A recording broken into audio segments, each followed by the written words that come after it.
Hello, hello, everyone, and welcome to Inspiring Hope, where we shine the light on remarkable people who are making a difference in our world. I'm Lois Herman, your host, and today I'm honored to welcome the soulful and insightful Gina Mazza. Gina is a gifted writer, intuitive editor, and spiritual guide. She brings a rare blend of creative brilliance and heart-centered wisdom to everything she does.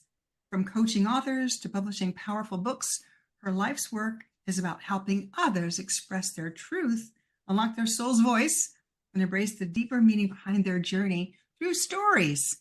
So today, Gina, I'd love to welcome you to the show and ask you to tell us a story. Tell us your story or one of your favorite stories because you have a lot of them. Hi, Lois. It's so much fun being here with you today. We are going to have to cut ourselves off because there's just so much that we could talk about. So it'll be interesting to see where this journey takes us today because I have no idea. I never do. I like to do a little research on my guests and get a little snippet just to get rolling. I never know where they're going to take, but you talk about the importance, the power of stories, and that's what you help people to do. You help people to share their stories in a sensitive and meaningful way. So this, though, is about your story. So what kind of story would you like to lead with today? So I'm just going to go with my gut of like what happened when you asked me to think about something. Something dropped in right away. It seems really insignificant. And it happened, I haven't thought about it for decades, but it was one night when I was in grad school. I was pursuing my MFA, and the professor, it was a class in creative writing, and the professor asked us to think about a color and then to just like on the spot describe the color in one sentence. And, he went around the room and he finally got to me and I said something like, fuchsia is a firing synapse in your cerebrum. And it's like time stood still because he just stood there and he looked at me. It was like this pregnant pause. And, when you're a student, you're like, what's he going to say? And he said, Gina, you have it. You have a gift with writing. You have a way with words.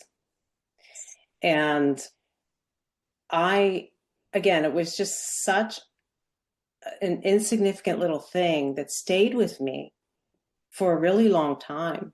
Mm-hmm. Because I felt like he saw me and he reflected that back to me. And, I actually went home that night and made a statement to myself. I have a way with words, no more away with words, no more throwing away words. I'm going to embrace them. Right. And I remember that to this day. And I think that it's maybe why it came up for me when you asked me that is because, we were talking about the power of story and the importance of telling our stories. And it was another of the many breadcrumbs that were dropped for me along the way in my younger life that created in me like a really deep desire to help other people express and to be heard and to be seen and to be valued for what they have to say, no matter what it is that they have to say. It doesn't have to be something extraordinary. It can be quite simple, but powerful. And that's the story that came to me. What an incredible teacher that he gave that gift to you.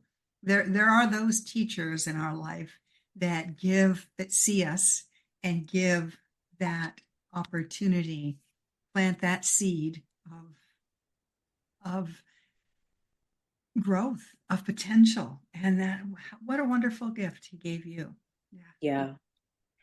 I mean, it's one of those things that at the time you don't really think anything of it and you don't even believe it. I had to convince myself that he was right about what he said. And maybe that's why I went home and journaled about it. But over the years, it's like, wow, he nailed it. Like I'm all about the wordplay. I mean, he saw that again, that was like early I wasn't even in my writing career full time yet. I was still in corporate marketing and, doing all of that. So it was a really important time for him to have said that to me. And yet corporate marketing is writing, Yeah. really. Yeah. Yeah.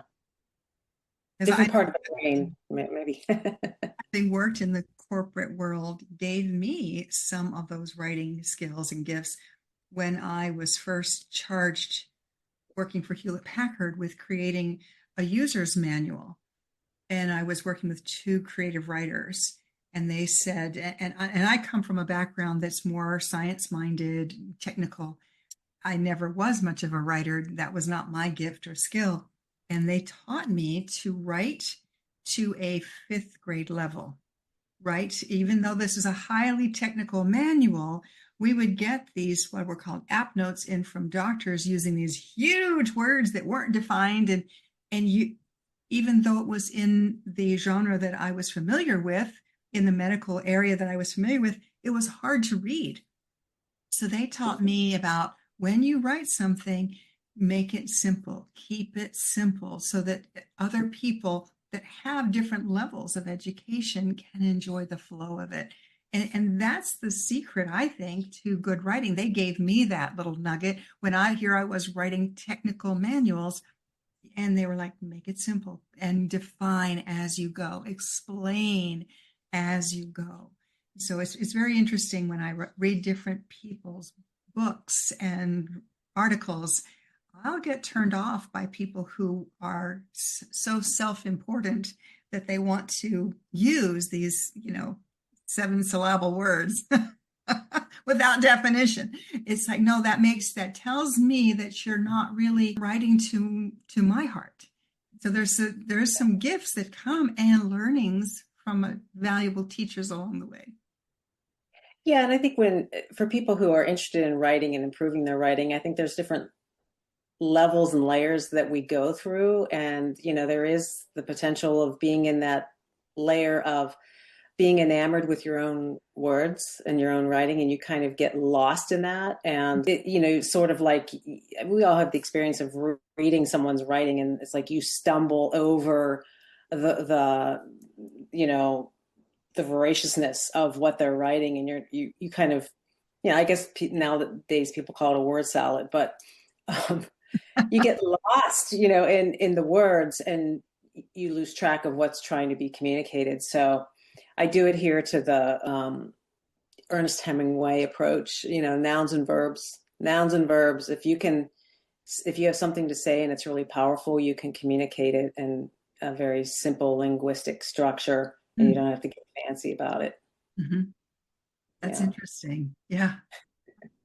I know that I have read one of the works that you co-authored or you helped assisted in writing, however, with Judy Julin's book. And I loved it. I couldn't put it down. There are very few books like that I read. So many books. I have a stack of books on my coffee table that I will start reading and get a couple of chapters into it and just put it down. It doesn't hold my interest. Her book not only held my interest, it touched my heart because I could relate to her stories in so many ways.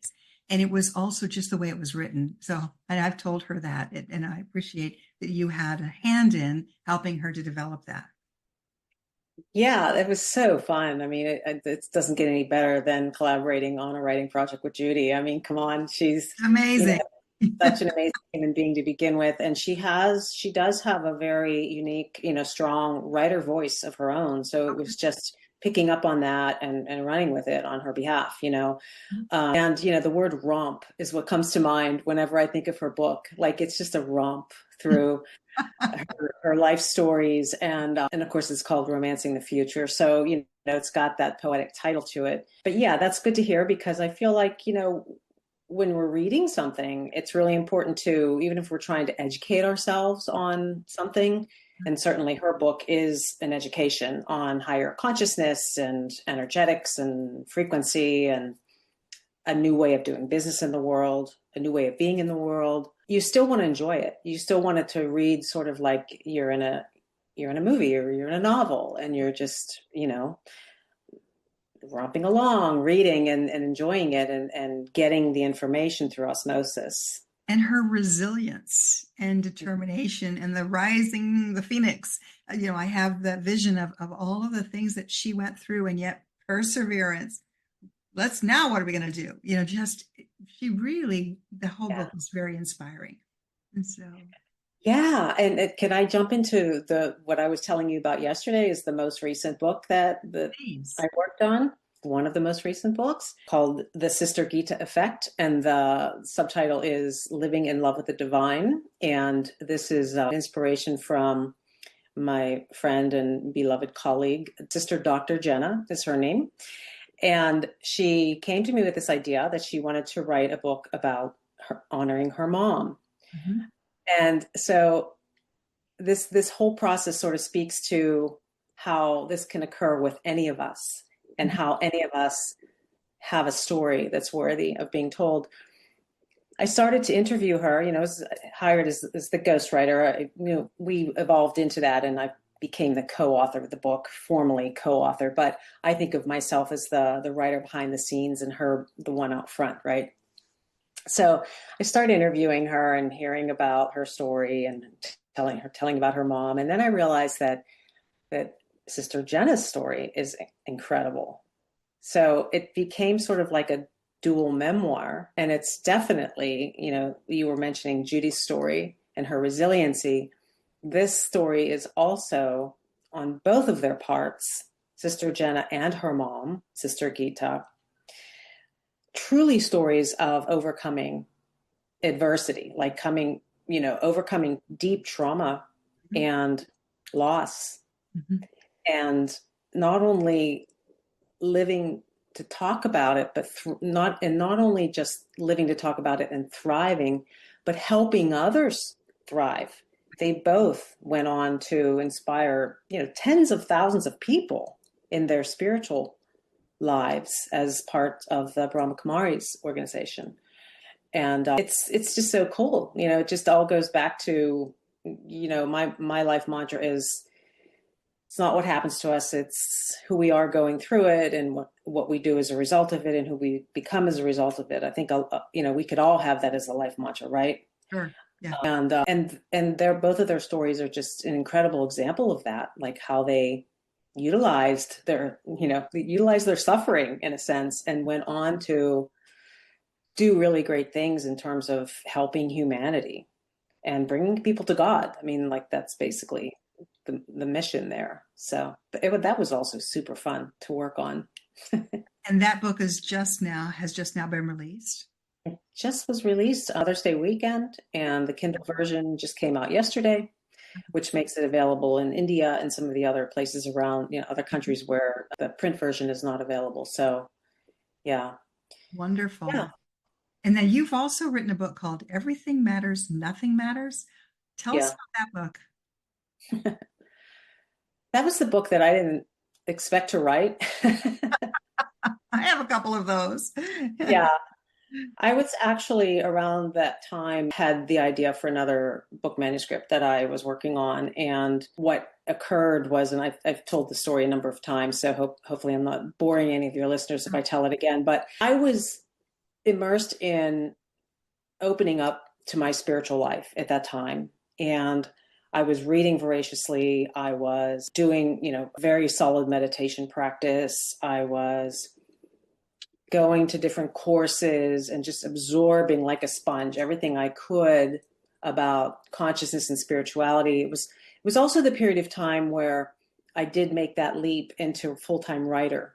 And I was working as a journalist, reporting on all of these topics around mind, body, spirit, and holistic wellness and alternative medicine, which was a new term at the time. Right. That's how old I am. and and at the same time was aligning with a woman who was a spiritual healer and helping her write a book. So all that was happening. And then a dear friend of mine introduced me to an energy healer from Brazil. And we started actually doing energy sessions with him and working with him. And then very quickly apprenticing with him in the healing room, like helping him with his healing sessions. And my role in that was and I guess my my superpower in terms of my spiritual gifts is clairvoyance. So I would just sit in the chair and he would be working on the patient, the client, and he would ask me to, tune in. And so I would get, wouldn't you know, a story about this person and what was occurring with them on a psychospiritual or energetic level that was causing whatever manifestation of a situation in their physical body or their mental body, right? Or their emotional body. And so I felt like, I always describe it like the top of my head blew off, like everything was just happening really intensively for me in terms of being able to read energy and know the story of someone and know even, like a medical intuitive, like know what was happening with them medically. Wow. Because I could see it. I could see in the body and all of that. So all that is to say that what do writers do when they're trying to make sense of crazy stuff happening? They write about it, right? So I was journaling voraciously during that period of time just to capture some of the really intense stuff that was happening to me as well. Like I was having different types of ascension symptoms, whatever you want to call them, right? And so I just was writing it to make sense of it, and just to get it out of my head, because I was a young mom and I was working and raising two kids and married and all of that. So I had like a normal life outside of this crazy life in the healing room. And then one day I was on a road trip and I was just instructed to, actually I had my tape recorder with me. This was before smartphones. So I had a tape recorder with me because I was, it was a work trip and I was going to be interviewing people. And I was instructed to like keep the radio off and turn on my tape recorder. And so I did. And the road trip was, like 4 hours. I spoke the whole time into it, the whole time, just what came through me, and through the tape in the, my briefcase, whatever. Didn't even think about it for like months. And then which was probably good because I was able to revisit it fresh, like I was hearing it for the first time. So I eventually found time to look at my own stuff, and read what was on that tape. And I realized I had a book outline. Wow. And so I just started to like parse together all of these pieces from these journals that I had kept of, this healing story or this metaphenomenal experience that I had, or this situation with a family member, or this situation, with whatever. And it came together like it was so joyful. It was like one of the easiest things I've ever done, actually. Because so it was almost like channeled through you, just as you were talking into the tape recorder, just sharing. Yeah. And that was like the foundation for it. And then everything else that I added to it was like, I always equate it to a big jigsaw puzzle. It's like this piece fits here and that piece fits there. And then you have the picture of what it is that the book wants to be. Right. And so, yeah, it's basically, it's my interpretation of how creativity and higher consciousness emanate from the same source, and how it's, available to all of us. And the title implies that, everything is extraordinarily sacred and precious. And at the same time, ultimately insignificant. It's whatever credit or energy we give it, the meaning we give it. Right. And it's just part of our evolution. I mean, like nothing's permanent, right? It's that beauty of impermanence. And so, yeah, it's basically, that's what it's about. It's about moving through that wisdom of living the paradox, basically, between those two enormities of preciousness and insignificance. So, yeah. It's similar to going to a consignment store. One person's treasure is another man's trash. But when I go through these consignment stores, I relate to, this this came from this country or this country, having had the experience, I can relate to different objects, or that this must have belonged to somebody who traveled a lot or whatever. It's just very interesting. Or I've seen a lot of this down south, having traveled a lot in my life. I recognize even objects that might have a significance to a person from a different culture or country. It's the same thing with memories or stories. And I wanted to share one of the things that I wished I had done with all of my travels is journaled. You talk about journaling. I truly wished I had done more journaling, but my OCD felt like if I missed a section, I couldn't go back. And then I finally started just capture the thought in a loose leaf binder so that it doesn't, then you can rearrange it in whatever chronology you'd like, but just capture the story, because the stories, when they're fresh, are raw and you've got the memory of them. So that it truly is wonderful to be able to record like you're saying. Yeah, I think that's why for thousands of years, thousands, yeah, definitely thousands of years, people have been, scribing on paper and writing down, scratching on cave walls, right? Writing down things that for posterity, right? To remember. I mean, now we have the internet where everything is available. Storytelling, the native Yeah. cultures gathered around a fireplace, and then the storytellers would tell the history. And a lot of that has been lost. So storytelling is a wonderful art, and sharing their stories is really so important to be able to share a story, and then because it's interesting how the stories change over time too. So Right. Yeah. And like we were talking about yesterday, telling your story doesn't have to be so elaborate. Like I'm writing my memoir, story is ingrained, I feel, in everything we do, whether we're aware of it or not. Everything has a story to it. Everything is the result of a story mhm. or a piece of a greater story. I mean, just you name it. I mean, we could sit here and go through a list of things, but it all relates back to the story that we give something, which equates to the meaning that we give it. Right. Right. And so storytelling, stories per se, are a lot more integral to our daily lives, our daily moments than we think they are. And so I just wanted to make that point because I don't want people to think like I have to be a writer or I have to be writing, a full blown trade paperback book or anything like that. No, the story can be the things that you say to your child in the morning, or the way you decorate your office, or I mean, just anything. And it doesn't have to be perfect. I was just at a banquet a couple of weeks ago, and this woman who was in her 80s, who had had quite the life, was one of a trio of speakers that were supposed to give stories of their life. I've never heard anybody present like this. She gave, probably in maybe a 5-minute segment, she probably gave, I want to say 20 or 30 stories. So she just told this little snippet of the story to where you were wanting more, but you could infer what she went through. She was top secret government kind of a person.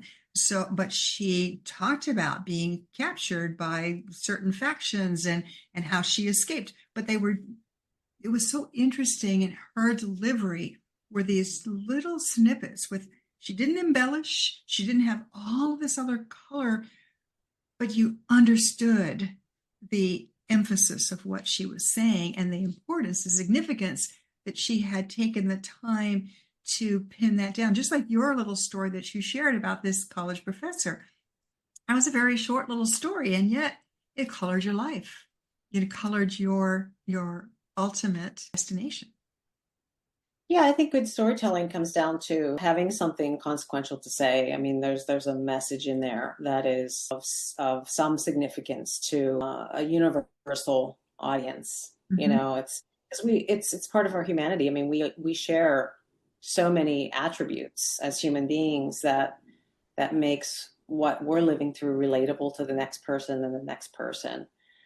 And yeah, the other thing that comes to mind that we talked about a little bit recently amongst ourselves is, just how story nowadays has evolved in different ways in terms of, words can be used against us, used for good or not so good. They can be weaponized. They can be covert. Mm-hmm. They can cover up things. They can change the direction of something. It's important, I think, for everyone to, again, just be cognizant of that. Mm-hmm. Be cognizant of, a lot of what we're hearing, especially like online Right. and in the media, probably, 85 to 90% of what we're hearing is a narrative of Mm-hmm. some sort. It's in some ways contrived. Maybe that's too hard of a word. It's scripted. Maybe that's too hard of a word. It's prepared. It's prepared in advance. To support Um, an agenda. yeah, Mm-hmm. yeah, and it's important for everyone really to understand that that's what's happening. Mm-hmm. It's not an extemporaneous retelling of a truth in the moment or a fact in the moment. It's a recapitulation of something that is from someone's point of view. Right. And even if that person is in a position of influence or power, it doesn't mean that it's truth necessarily. It just means that it Exactly. was well crafted Mm-hmm. to be received by the listening ear, right? So I just think that that's so, I don't like to have to say that when I'm, speaking with people nowadays about this topic, but I feel like it's a necessity It's important. to say that. It's very important. I was just asked yesterday because my team, we do a lot of clearing, shall we say, energy clearing of the shadow side. And what we find are what we are finding now versus what we were finding even 5 years ago. Now we are finding a lot of infiltration with what we could call sorcery or manipulation. And so people who have infiltrated different movements that are forward facing, people are following them, but people have to pay attention to their intuitive wisdom, like you were talking about being clairvoyant, clairsentient, clair aware. Pay attention to yourself. Just because somebody is in the public eye does not necessarily make them truthful. They could be manipulated. They could be a part of the manipulation, or they could be a puppet that's being used as part of the manipulation. And we don't know. We're not to judge. We're to discern. There's a difference in judging and discerning. So we have to pay attention to what feels right for us, and then what doesn't feel right. Again, it's not about judging the person. The message is what's important. Pay attention. Is this message of truth? Does it ring true to me? Or is it designed to stimulate a thought among other people? Yeah, and I would love your wisdom to continue that point on, because, and tell me if you see this too, but I see some spiritual bypassing happening nowadays too, where it's like, oh, I'm tuning all of that out and I'm tuning into myself, and this is what feels right. This is what feels good. And it's like a bypass. Mm-hmm. Whereas that infiltration that you spoke about can occur on the energetic levels as well. It is absolutely, absolutely. So it gets more complicated in the sense that some who feel like they're tuning into their own wisdom really aren't. They're still being captured. Can you speak to that? Because I feel like that's another unfortunate trend that I see happening with a lot of people, especially those in our community who are wanting to work with the light, but maybe are being compromised, Some of them and are the most easily manipulated. And coming from a place of deep awareness, shall I say, as an NLP master practitioner and trainer, I understand the value of language, as you were talking earlier, and how people can use words to influence people based on the inflection and intonation, and how the same sentence said in multiple different ways can have multiple different meanings based on how it's presented. And words can be used to affect people. And many of these so-called spiritual people could have started as with pure intent and then get hijacked. All Yeah. because the higher you vibe, the more of a threat you are to the shadows. I just call them the shadow side. The more of a threat you are, so you are more apt to be targeted and manipulated. And so I've seen so many people that were started off with good intent be hijacked, shall I say. And it's very sad to see. However, all I can do is send them prayers, send them light, and hope that they understand, they figure this out. But they're influencers. They're powerful influencers, and yet watching and looking behind the facade, what's going on behind the curtain, and who is truly controlling their narrative. It's an eye opener once you start to pay attention. Is there a way for someone to be self-aware about that happening to them? Or is like, I guess I'm, in addition to sending prayers and, sending love to people who you see this happening with, is there, like, maybe they actually would be open to looking at whether or not they are subject to that? But how would you, is it even possible to be self-aware at that point? It's very challenging because when I don't want to say confronted or confided in people and it's not just myself. I work with a team and we observe, we can look at people's energy. Again, invited. I am not the type that does remote viewing. I consider that's voyeurism. Don't be peeping in my windows. There are people who do that and they're proud of that, but that's a violation of people's rights. The only time I do that is if somebody has come into my circle and attempting to influence, then my team will take a look at who is this person and we can see what is going on in their energy field. So, but we do it as a team. There's so much sorcery and shadow energy out there that I don't do this work alone anymore. Even that said, I was just on an extended journey, traveling, staying at different people's houses, and did do a lot of clearing. But then I came home and said, now I need a clearing. We clear each other. We keep each other clear so that we are gathering and taking in the divine focus. Yeah. So having confided in people, I've had some people completely shut me out. It's been really, on many levels, heartbreaking.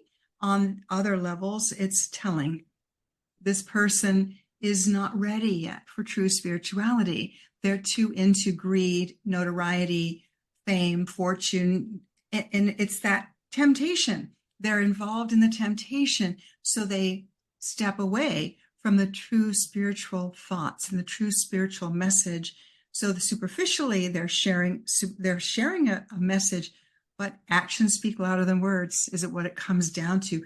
Pay attention. What are they really doing? What are they doing? And how are they using their words to construct what they're doing in order to affect an outcome? And so being the observer, being that third-party observer in any situation will give you some answers that are very clear, very clear. Yeah.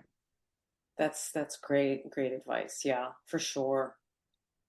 Yeah. It's an interesting world we live in, and many of us have been here so many times.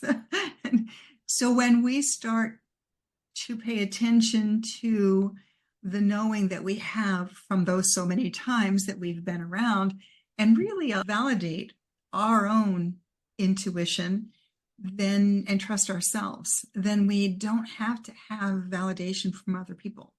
We can. Yeah. That said, it's also nice to have a group of trusted friends that you can confide in that do truly have your back. And chances are there's only, between 3 and 6 of them. There's not that many people that in this day and age that you could truly trust, sadly, because they're all being manipulated in some form or fashion. Yeah. And it is like more important than ever to keep that connection clear and pure, like you were saying. So important because I feel like when the chips are really down, like I think about, the really dark nights of the soul in my own life, it's like that's all you really have to rely on. in the ultimate accounting, like that's it. And so if you have that, I think that's the meaning of faith, I guess, if you want to say it that way, because if you have that and it is pure and it is strong and it's unadulterated, then you really do get that strength from a higher source, from God, from Jesus, from the Holy Spirit. At least that's how I refer to it. And I guess it's a good test of that, right? Because if you're someone who's claiming to be connected to that higher source, but you're always in fear, or you're always in manipulation mode of other people, or trying to, it's like you're putting yourself before you're thinking of God, then maybe you're not as purely connected as you might imagine yourself to be. I don't know. It's a Or very fascinating concept. who you're connected with may not be of the light. I have a philosophy that at least 90% of people who are praying are not praying to a divine one that's in the light. And I Yeah. have proof of that through my thousands of client sessions where, oh, yes, my God, my guide is my grandmother who's grumpy grandma. She's not in the light. Okay, that's very clear. But others, oh, no, my guide is Jesus. Have you looked at his eyes? No. Take a look at his eyes. Oh, they're black. They're mean. That ain't Jesus. So it's fascinating how many people are calling on divine ones that are not of the light. So they're being given misinformation. Yeah. It's not pure information. So you're exactly right. You need to vet carefully who you trust, even in the divine realms. Once you do have that divine connection with one that's purely of the light, it's worth gold. It is worth Yeah.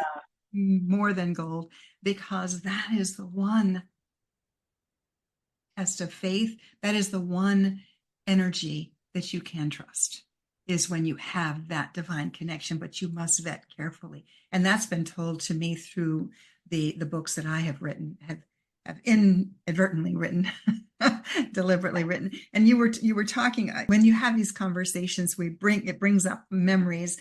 And one of the memories of me having written, especially the Chronicles, the trio, the tome of Chronicles, I wrote most of those between 3 and 5 in the morning. I would be laying there in bed and I would have this thought coming through my head. Finally, I'm like, okay. I would get up and I would just hand scribe 2 hours, go back to bed, wake up in the morning, and go about my day. Later on, I would look at what I wrote and I would go, wow, this is pretty interesting. And then I would transcribe it, and it turned into the reflections for the Chronicles. The Chronicles were actually the actual transcripts of a series of hypnosis sessions. But what I was transcribing, or the download I was getting, was the explanation for what does this mean. But most of what I got was channeled information myself in order to explain it. And it turned into parts of the book. Yeah, I love that, because it's like when you're out of your mind, when that happens, that you're not getting in the way of it. Right. And it feels more correct, I guess. And I think I had mentioned during one of our phone calls about the mystic poetry book that I published a year ago, November, Essential Astonishments, was basically, that's how it came through. It's Really? between 3 and 5 in the morning, just what you're saying. And I feel like that is a special time, the witching hour, whatever you want to call it, where, you're in a state of rest. And so you're not thinking, right? But it's like there's an inroad to your consciousness at that time. And so the information comes through, and it's really just capturing it. I think of it as like an urn capturing raindrops, like that's the image that I usually see in my third eye that's happening. And that brings up another important point too, that, when we're talking about story, we're talking about connecting in with our truth and all of that, that the whole realm, and I know you do hypnosis, so you have a lot to say about this, I'm sure, but like the whole realm of the dream state is a very active, live state, a state of aliveness, that we are gifted with in our lives. It's not like, oh, we sleep 1/3 of our lives. No, we're very much alive during that period of time, cognitively, on a soul level, lots of things are happening, right? And to not discount that, because think of all of the information, all of the stories that come through our dreams. Yeah. I mean, we could have a whole conversation about that. Absolutely. It is amazing. And some people are more vivid dream. They have more vivid dreams. Other people have dreams that persist through their lifetimes. And then when we pursue the dream is not just a mental construct. It's a true out of body journey that the person may be going on. They may be astral traveling. They maybe have done some extraterrestrial travel. There's a lot of interesting nuances in the dream state that could be pursued and investigated. Yeah. Mm-hmm. Yeah, that's always fascinated me too. Like just how little bits and pieces of our day end up in our dreams. Mm-hmm. And again, it's like our mind, our subconscious mind, or our spiritual brain, whatever, the etheric brain formulates a story around it. It puts all the pieces together and formulates a story that has most of the time it has meaning. Sometimes maybe it's just our thoughts clearing their way out, but I think it's important to pay attention to what our dreams are telling us for Because the most sometimes part. that's our subconscious mind or our superconscious mind that's wanting to come through to share. So that as we pay attention to those inklings, that small little voice, those are those nuggets that help drive us through the day. Yeah. Yeah, it's really fascinating being human, isn't it? Well, this time around for sure. Yeah. I actually had a client who had a life as a whale. And the whale, in her memory of the life as the whale, she was like, who would ever want to be a human? I have this vast ocean that I can sail through. And why would I ever want to be a human? And here in this life, she's a human. And she was an amazing sound healer. So she would use all of these instruments. So she used her memory of her life as a whale for amazing abilities to influence with sound. So all of our lives have significance to us, even in this life, where we have different phases of our lives. They all help to blend into who we become as we shift and change. Yeah, I just got a very strange image of a lint brush, like you roll your clothes with. Like every time we come back, we're like accumulating lint, on the brush, and we end up with a lot of capabilities, a lot of attributes, right? Mm-hmm. Not all of them great. Some of them are, patterns that we wouldn't want to repeat. But in other instances, there are affinities that we come in with, right? Like Mm-hmm. we all hear the story about, prodigies who know how to play the piano at the age of 5, things like that. It's like there's no other explanation for it other than you already know. Have a memory. You come in with that memory. Yeah. Yeah. And, Yeah. as a young person, there are some young people who absolutely know what they want to do, others who Yeah. have no idea. And my philosophy is do what you're called to do or what you're guided to do at that moment in time, because it's not a forever thing. You're there to learn, to gain tools or whatever that might help you in another phase of life. But just do what feels right at the time. Yeah. Yeah, for sure. So what do you think is happening right now in this current world that we're in? I mean, what a story we are living right now. Oh, are we Maybe the living the greatest story ever told? greatest story never told, maybe, huh? It's Exactly. or it hasn't been told yet, and we're writing the script for it now. I mean, I have my thoughts on it, but what are yours? Like, if you had to encapsulate what is occurring right now, the story of now. Oh, that's a great question. One of the things, having just come back from this great big family event, wedding, is how many people are completely unaware of the story of now. They're completely in 3D world. They're not even aware. So there's so many layers and levels to the story of now. And when you're in this metaphysical, spiritual awareness with the socio-political awareness, and it's like a small subset, because I know very spiritual people who are completely left leaning, shall we say. And I'm like, how can this be? There's just this complete confusion among society. And ultimately, the vision that those of us that are on this path that are holding is that we will all come together in some form or fashion. And we don't have to know how.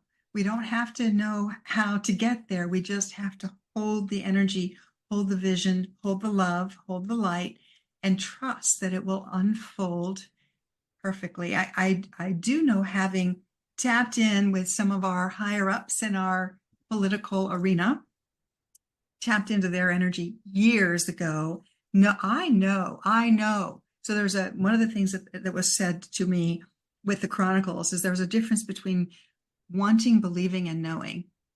Wanting is a state of lack. I don't have it. I want it. Therefore, I'm in lack. Believing is adopting someone else's belief system. Belief is passed down generationally or environmentally, whatever. But the knowing, when it comes from within, you can't shake that. The knowing is anchored in the soul. So having said that, I have a knowing of the higher ups in our crazy political world that are purely divinely inspired. I've seen it. I know it. That is a truth. Some of the actions are, you would question.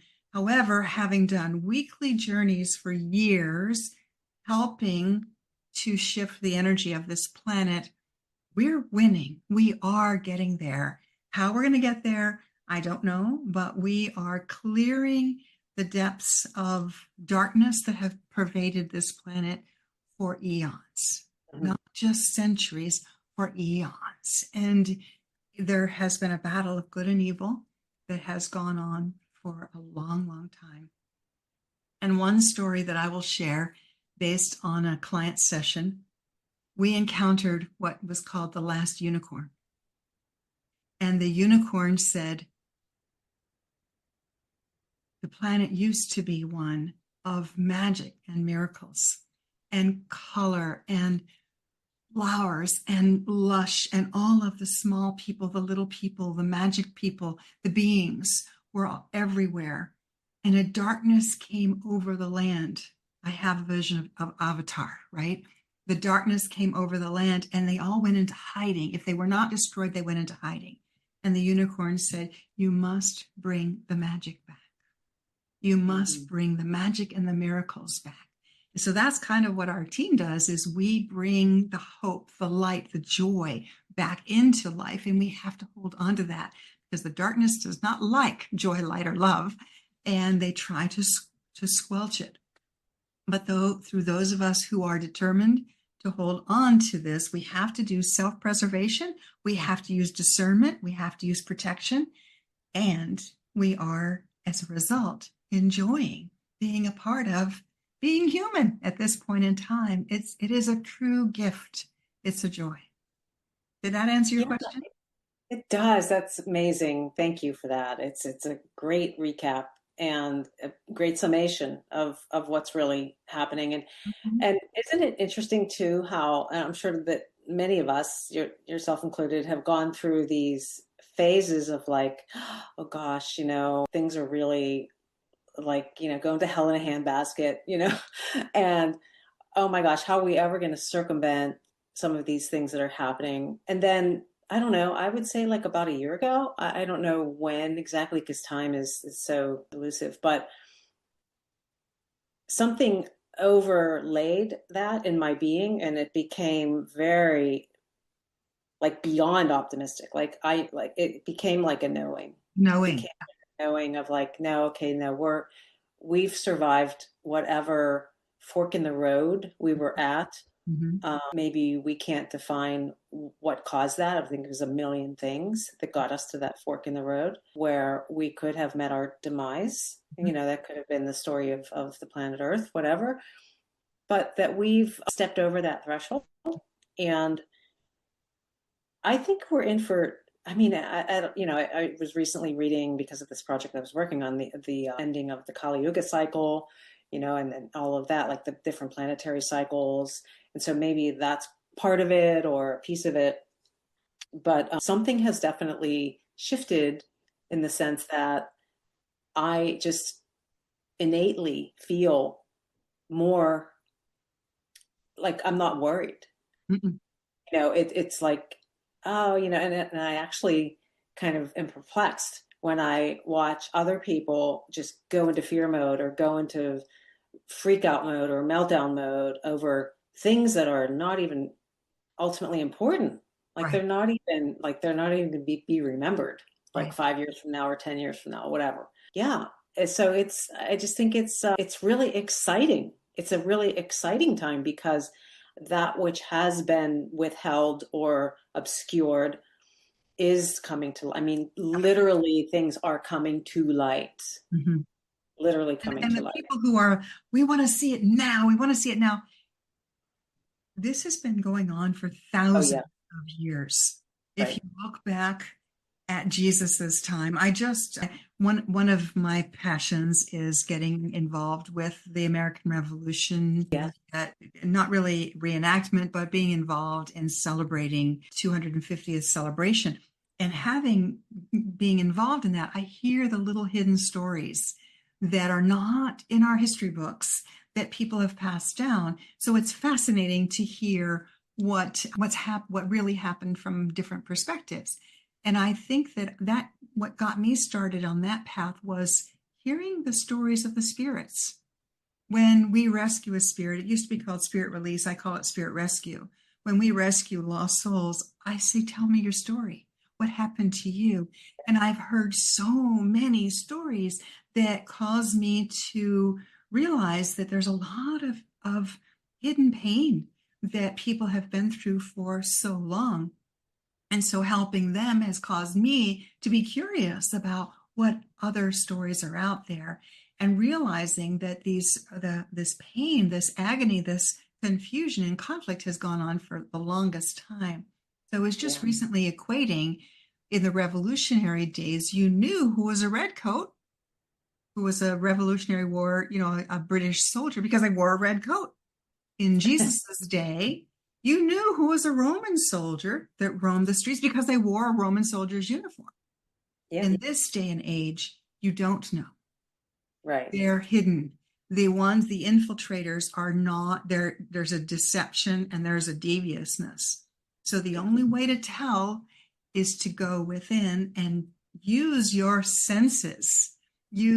Because we all have these God-given senses. We have much more than the five senses. When we learn to tap in and use our inner wisdom and trust our guides and our inner wisdom, we use the senses to say, that's an enemy soldier. Right. And therefore, then you can put your defenses up. But that's the thing. We're dealing with a different kind of battle that most people are not even aware of. The cyber technical social battle is very, very real, and people are oblivious. And I think that that's why there's so much of a division, Mhm. just so divided because there isn't that middle ground of being able to be introspective in a certain way. It's like I guess what I'm trying to say is there is a percentage of people that just tune it out. It's like, oh, I'm not into politics, or I'm not into, like, I don't care about what happens in other countries, or whatever it is, and they tend to tune it out. But you can't really 100% tune it out today. Maybe you could 50 years ago or even 20 years ago, but today you can't. It's going to infiltrate your life and what's happening in your life. And So so if you touch in every so often on, oh, I'm not into this, but I heard this thing or I heard that thing, then you're not really informed about what is actually happening. You're just scratching the surface of it, mhm. so to speak. And so, and I think that that's why a lot of people are sort of freaking out either on one side or the other, because they only have like one small sliver of the entire pie, Right. and they're not, it's like they're not aware of what they're not aware of because they're not interested in being aware of it. And so they're making decisions about their own, emotional reaction to things or decisions around those things based on a very limited amount of data. Does that make sense? I mean, is that, You're you, exactly right. And there's also another faction of people who overly focus on all of the trauma going on in our world. It's horrible what our children have been through, and the trafficking and the adrenochrome and all of that. It's horrible what people have been through. However, if we as spiritual beings our goal is to hold the vibrational frequency of a higher set point and to shift the vibration of this planet, if we spend our time reading about that, obsessing over it, focusing on that, what's going to happen to us? Lower, lower, lower, lower vibration. So we're not contributing. I tend to look at the highlights. I got that. I understand. I pay attention to see who's involved so that I can discernment. I learn, I use it as discernment. However, then I immediately switch to something positive. Go yeah, outside, ground, get some sunshine, reset in order to keep self-preservation, keep my energy strong because of my mission. If I sit there and obsess over all of the horrible things that have happened, it's not going to bode well for what my mission is. It's going to lower my vibrational frequency. Does that make sense? yeah. And again, I mean, I'm down for that 100% because that's kind of what I mean, again, by my book title, like everything matters, but you have to step away and say, it doesn't matter in the sense that, and that's not being cold or callous and saying, and this person's life doesn't matter, that person's Right. health doesn't matter, whatever. That's not what I mean by that. It Mm-hmm. means that, you live with equanimity about everything Mm-hmm. that's happening, and you're able to see, I mean, everything has its good and not so good aspects. Right. Everything does. Like, I love chocolate, but if I ate chocolate all day long every day, it wouldn't be good, right? So you could look at everything that way, and there always is a bigger and bigger and bigger picture. Again, going back to story, there's 1,000 ways to Right. tell a story about something, and to take a position that I'm right based on this amount of knowledge that I have and everyone else is wrong. It's just, it's not really accurate because it's one version of the story. And we're only being given one aspect, just like the whole concept of, before Columbus, the world was flat and then it became round. And now we're questioning, is it really flat? We don't know until we have the whole picture. So Right. it's about continual learning, continual exploration, learning about Tartaria, learning about the beautiful old trees, learning about what might have happened to create this reset that we're averting now, that we're attempting, we are averting, by the way. But we're living in very interesting times. So we are living in a major story, a story of humanity's rise again. Yeah, it's definitely like, it feels like the ending of, it definitely does feel like the ending of a cycle of some sort Right. and the beginning of a new one. And again, going back to, like, let's talk about politics for one more second. There is a lot of talk about, this is being destroyed and this is being broken down. Well, consider that, innovation spans from that which is new or outside the box. So if you keep doing the same thing that you've always done, you're going to get the same results, right? But if we break the mold in some ways and explore the potential of how we could do things different or better based on the knowledge we have now, the Mhm. wisdom we have now, and the amount of people that we have on the planet right now, Yeah. versus when those things were enacted or put into place, then why not even attempt to explore that? Why rile against it?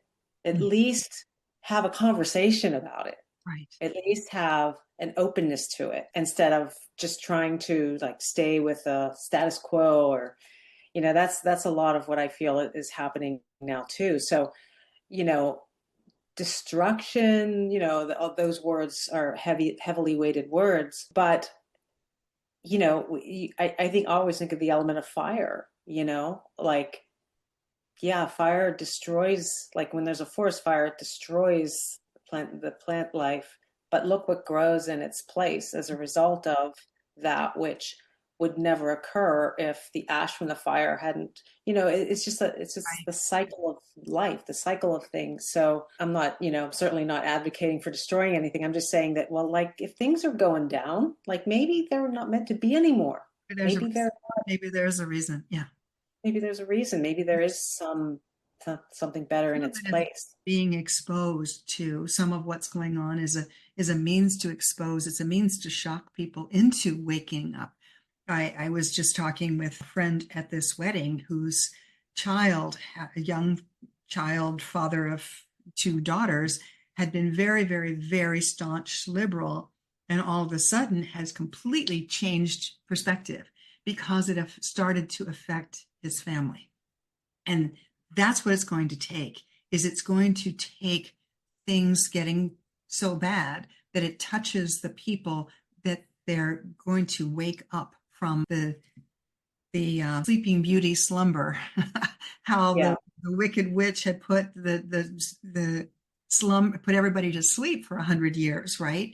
And they're starting to wake up and go, what has happened here? And as we start to awaken, now we're ready to absorb and to learn more information. For me, it's how curious can you be? Because we do not have the answers. But the more curious, the more questions we ask, the more informed we can be, which gives us more fun questions to ask.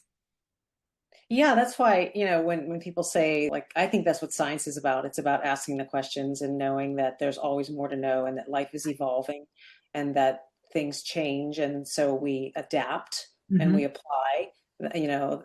So when I hear things like the science is settled, I cringe because I think, no, it's not much of anything. The only thing that's really settled is that we're going to die someday. That's the only thing. Like But then that's that. just our physical body that dies because our spirit lives Exactly, our physical body, yeah, on. and and maybe are going to have to pay taxes in some form. That's the only thing that's settled. Outside of that, I live in New Hampshire. There's not a lot of taxes that are paid, and I'm hoping that the whole situation with the taxes is going to go bye-bye, and the tariffs are going to help settle all that. Who knows?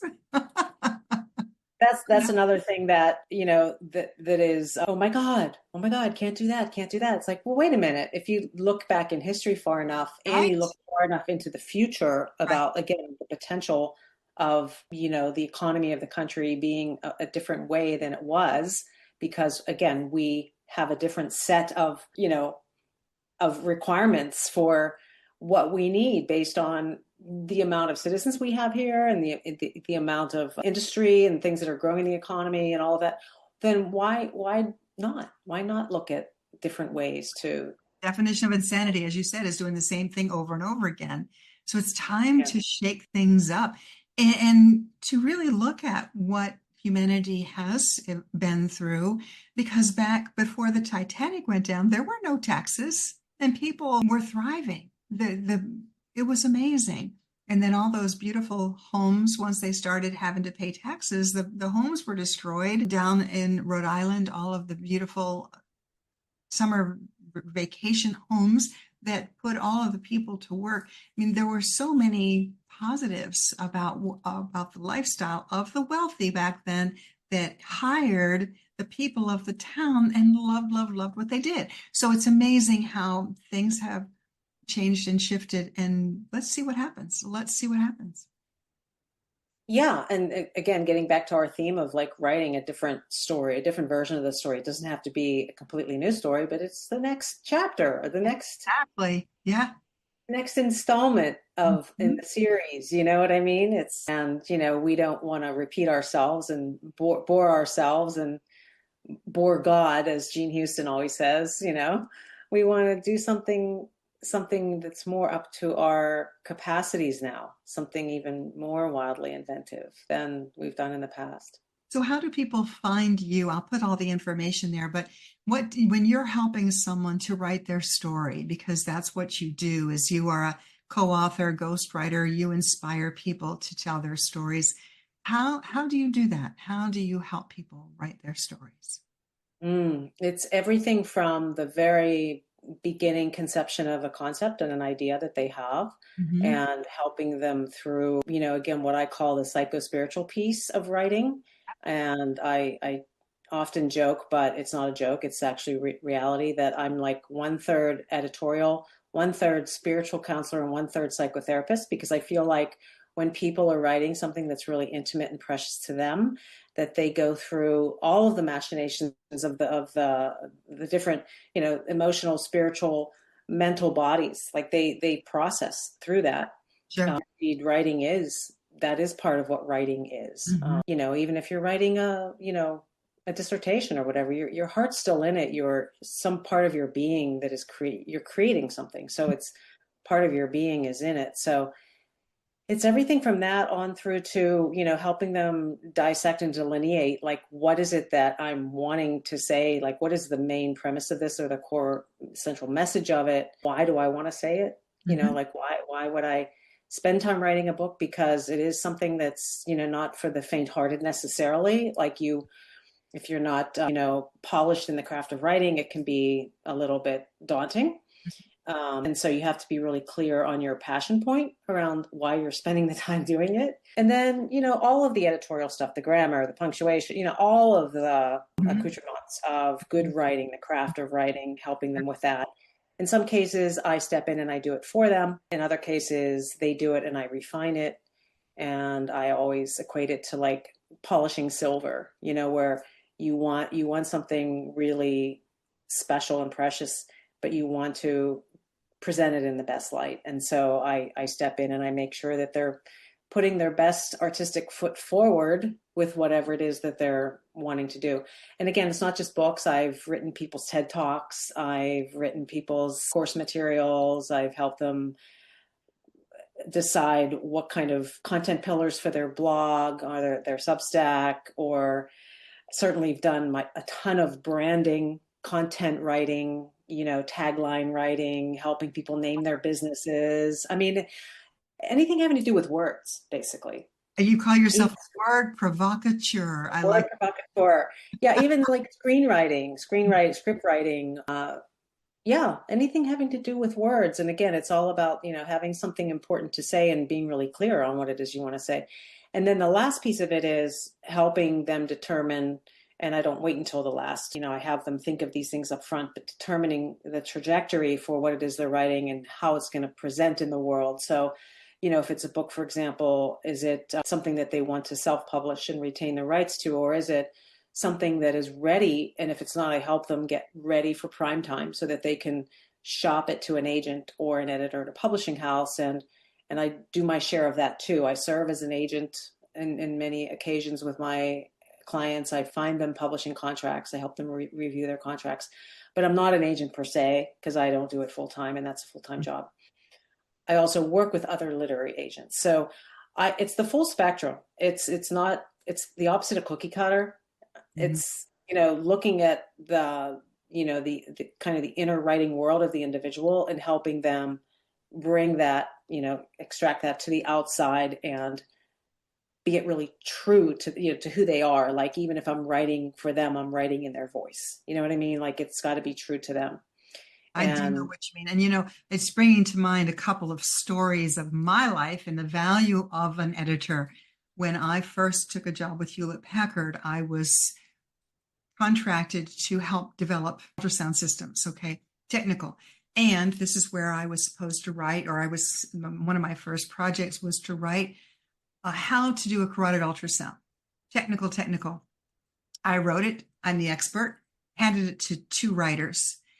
They handed it back to me. I'm like, why am I handing this to writers? I know what I'm talking about, right? Handed it to two writers. They handed it back to me, bleeding and red ink. I was so mad. I was just like, how dare they? Who do they think? I am the expert here. When I finally chilled my ego down and took a look, their edits were identical. Then I sat down and cried. I can't do anything. I spent 10 years working with these two brilliant women that taught me the value of a good editor. Because I can have the knowledge, the information, but if you don't have someone who has a good sense of the written word, it's not going to go anywhere. I can sit here and talk all I want, but the spoken word is very different than the written word as far Yeah. as getting as communication. So they taught me so much in the 10 years that I worked with these two brilliant editors. And then when I went out on my own to start my business as a hypnotist, my coach said, "You need to start writing." And I just panicked. I can't write. I don't have an editor. And it came to me, Oh, how can I write? I'm used to having someone edit my work. So the next day, I was at a business meeting and I met my future editor. And I went, "Oh, thank you, God." So now I could write at the time, hand it to my editor, and she would correct the grammar and all of that because that was not my gift, my forte. I have a lot of technical knowledge, but my gift is a different skill set. So we have to honor yeah. the different skill sets. So you bring an incredible and a very important skill set to people who are starting with their writing Yeah, journey. thanks. And, that good point made there because I guess not all editors are created equal. I've heard some horror stories that Mhm. just break my heart, actually. But an editor should take you from good to great, basically. That's how I would describe it. Like it should sound like you, only better than your wildest dreams. And 80% of good writing is editing, Mhm. actually. So It sure is. it's So really important. And I can't tell you how many people I hear, "Well, I'm in the middle of my writing my book that I've been writing for 15 years." What they need is an editor to help them get off of that square, just to get them moving. yeah, and nowadays a lot of people are using AI prompts and using ChatGPT and Grok and all of these things, and that's fine too. And I think that that has its place in terms of helping with efficiency. Yes. But as a wordsmith myself, like I cringe because I can tell a mile away when something's Yeah. written by ChatGPT. I can tell a mile away. Yeah. And so I guess it's all about how what you inputted is what you get back, right? But in my humble opinion, it will never take the place of, writing from the heart, Right. writing from the soul, because it just comes from a different frequency when you're doing it that Absolutely. way versus, yeah, It's a tool. As you and I had spoke, I love it as a tool to help me to, on the fly, to help with some of to do some editing, but it's my content. I will sit down and hand scribe, I will dictate it in, and then I will ask Chat, can I say this better? Or, because sometimes it's redundant or whatever. So it's use it as a tool, but not as the creative. It's not the creative gift. right. Right. And it'll never be you. Like it'll spit that content to you, but like there's no substitute for finding your own voice, Absolutely. that can only come from inside of you. So I think we'll sort of meet in the middle in the future in as far as the utilization of those tools. But right now it's like people gone wild as far as like, I'm just gonna have chat do my website content and all this, and it's like, ugh, it's already really feeling Artificial? artificial. Yes, exactly. It just feels like stunted or stymied or stilted. That's the word I'm looking for. It sounds stilted to me. Yeah. And maybe it's good enough, but like, I don't know. If you're really dedicated to your craft, you want it to be exceptional and You not just good enough. and you want and you want it to feel like you. You Yeah. want it to get your Yeah. message. Well, my goodness, Gina, you're right. We could talk forever, and we will. We'll continue another time, but we probably should call this a day, for this momentum. Any last thoughts to bring inspiring hope to people in this crazy world we live in? Just keep the faith. I mean, just really understand that we're living a greater story Mhm. and that to not get mired down in the minutia and the infighting, and to realize again, that there's more than two ways to tell a story. There's Mhm. many, many ways to tell a story, and to be open to listening and hearing that and even creating your own version of it based on the wisdom and the information that you have, and just be positive, just spread light and joy in what you say and the words you use, and just be very, very conscious of them. Be very conscious of the words you speak as well as the words you write, because they do Word you carry speak has a weight. vibrational frequency that affects your cells. It Yeah. affects everything. And if you're talking negative, negative, negative, your energy is going to feel it. Think about Dr. Emoto and the water, experiments. Right. Our bodies are feeling it, they're hearing it, they're resonating with it. So yes, be joy, be positive. Yep, that's my advice. Thank you for being here with me today. And I always like to end with, until next time, look up, stay positive, and be the light in someone's day. God bless. Thanks, Lois. Much love.